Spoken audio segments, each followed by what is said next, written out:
Sorry, Juan. Okay. I wasn't happy with my beginning anyway, so and it's gone. And cut. Yep, brain fart. Okay, keep him a beat. Yep. Hello, and welcome to the Casual Try Hard podcast. I'm Bryan. And I'm James. And today we're going to talk about the one of the precon decks. Mm-hmm. So we're going to talk about the Savage Hunter Brawl precon deck. Mm-hmm. And if you want to get at us to give us your thoughts, you can get a hold of us on Twitter at Casual Tripod. You can find us on Facebook at Casual Try Hard MTG. You can email us at show@casualtryhardmtg.com. And you should check out our YouTube page, Casual Try Hard MTG. So what we've done is we're going to kind of walk you through the changes we've made. Mm-hmm. What the deck's trying to do, some quick ins and outs, and go from there.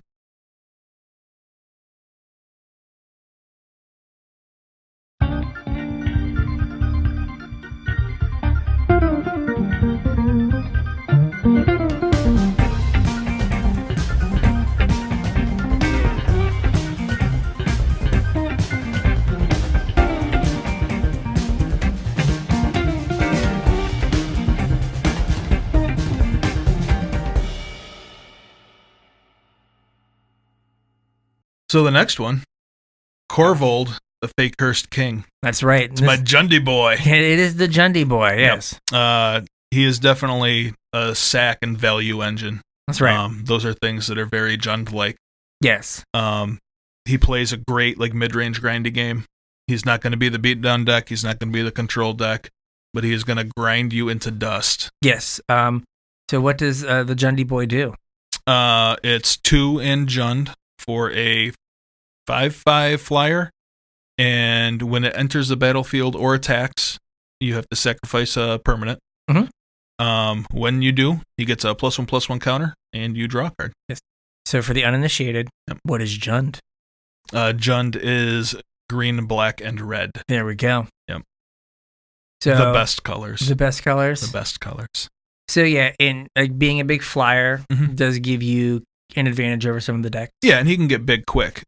It's whenever you sacrifice anything, he gets a counter and you draw a card. Yeah. So it doesn't have to be just to his ability. Yeah, it can just be anything. Yeah, it can just be anything. Witch's Oven? There you go. Sure. Get a counter, draw card. Yep. Fabled Passage, Evolving Wilds. There you go. Food.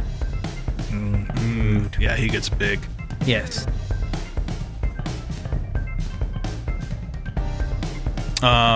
So notable includes in this deck are obviously Corvold. Yep. Again, he was $20-something leading up to release. Almost the cost of the deck by himself. I'm sure he's come down some. Yeah. The Arcane Signet, just like all the other decks, and the Shockland in this one is Stomping Ground. Yeah. So they're all solid. What's the other? So this has Thorn Mammoth. Was there another exclusive card? Yeah, to this one? has Taste of Death. Taste of Death. It's 4 black. Each player sacrifices 3 creatures. Yeah. And you make 3 food. There you go. It also has the Gluttonous Troll. Oh yeah, the multiplayer card. Yeah. It also has Chittering Witch, which is another multiplayer card. Yeah. I don't know exactly what they. I don't remember. Chittering exactly Witch what they do. comes in makes and a makes rat for each opponent. Yeah, for equal to each opponent. And Gluttonous Troll comes in and makes a food for each opponent, and you can sack a food and give it +2/+1. Yeah, maybe something like that.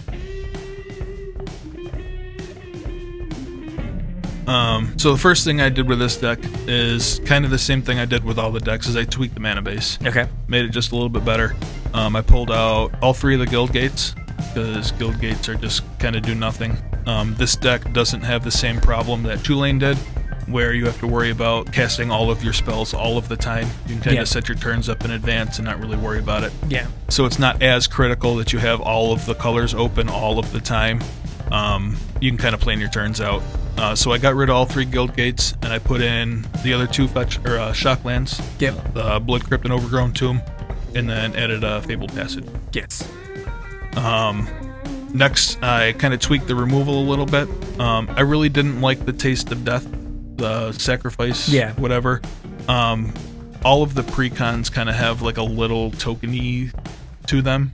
Yeah. Where an edict effect isn't super relevant. Yeah, this is true. So I got rid of that. And I got rid of Bacon to Pie, because that's just kind of inefficient removal. It is. 4 mana's whatever. There's much better that we can do. So I added Spark Harvest, Yes. which is a 1 mana removal spell that hits creatures and planeswalkers, but you have to sacrifice a creature. Which plays in well with Yeah, Corval's that's what you ability. want to do anyway, sacrifice That was a creatures. card that I was, when I was playing on Arena, I was like, why can't I just have Spark Harvest in this deck? This Yeah. seems like it would be better. Yeah. And I also added Bedevil. Which is just good and flexible removal. Yep, best removal in the colors. After that, I kind of tweaked the value engines a little bit. I got rid of Keeper of Fables. That's not super relevant in the deck. Yeah. You have enough ways to draw cards. Yeah, you're not really leaning on that. And like your major evasive flying threat is a giant like dragon that's like an 8/8 when you decide to attack with Yeah. it. So I got rid of Orzhov Enforcer because I'm adding cards that kind of do a better Orzhov Enforcer impression. And I got rid of Angrath, Captain of Chaos. yeah. Him like making or amassing twice is just kind of whatever. It's not great. And you have enough effects where you're not really worried about the menace. Okay. So I added in the new Garruk, Cursed Huntsman. Turns out sacking the wolves is great because it just bumps his loyalty through the It's roof. very good. I won 2 pre-releases on Sack My Wolves, Yeah, Ultimate My Garruk. yeah, pretty good. I added Liliana Dreadhorde General, another card draw engine. When you're sacrificing your stuff, you get to draw cards. It's like Taste of Death. It's the same cost. And Yeah. does way more. Sticks around and makes zombies, and then ultimates and like wins the game on the spot. There you go. And then I added Vraska Golgari Queen. Yes. Again, playing into the sacrifice thing. She's removal, she's sacrifice. Her yeah, ultimate so it does wins the everything the game. deck team wants to do. Yeah. I also tweaked the ramp just a little bit. I cut the Paradise Druid. You could very easily keep the Paradise Druid. That's a fine card. It fixes your mana. It's hard to interact with. Like, you can almost guarantee to start your next turn with it. But I thought Gilded Goose was just a touch better Yeah. because of the sack theme. Gilded Goose, you have to eat a food in order for it to make mana. So if you tap Gilded Goose, fix your mana, ramp you, draw a card, put a counter on Corvold. Seems great. And the rest, like, I just kind of rounded the package out. I wanted Elvish Reclaimer with a little bit of a, like a lands package. Yeah. Again, to play into the sacrifice thing, fix your mana, whatever.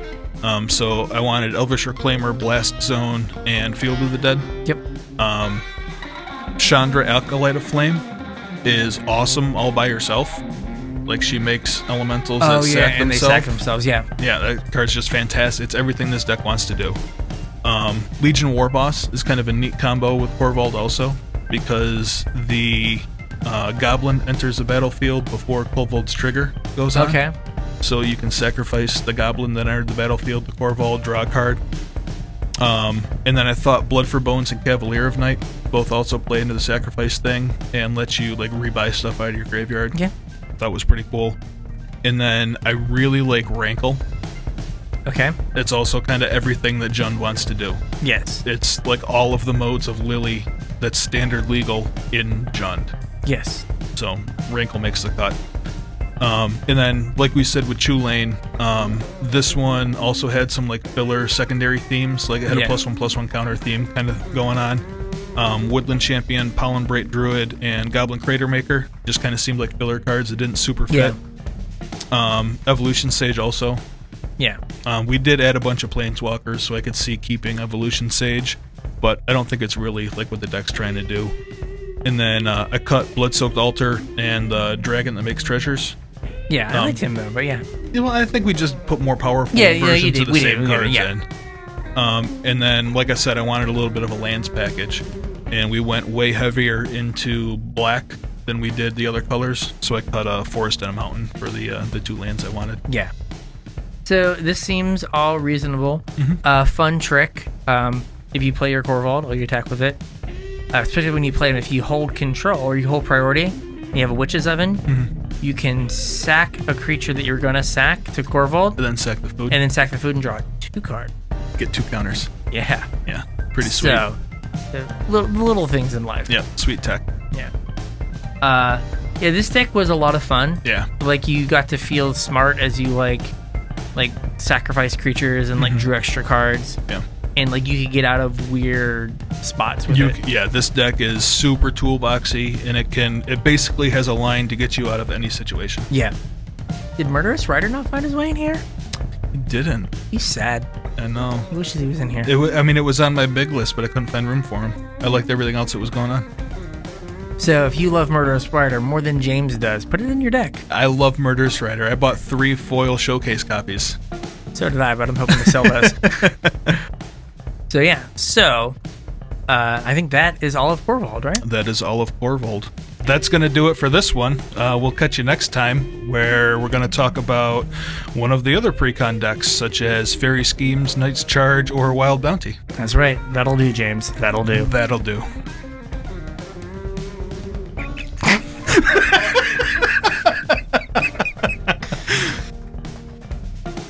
That'll do.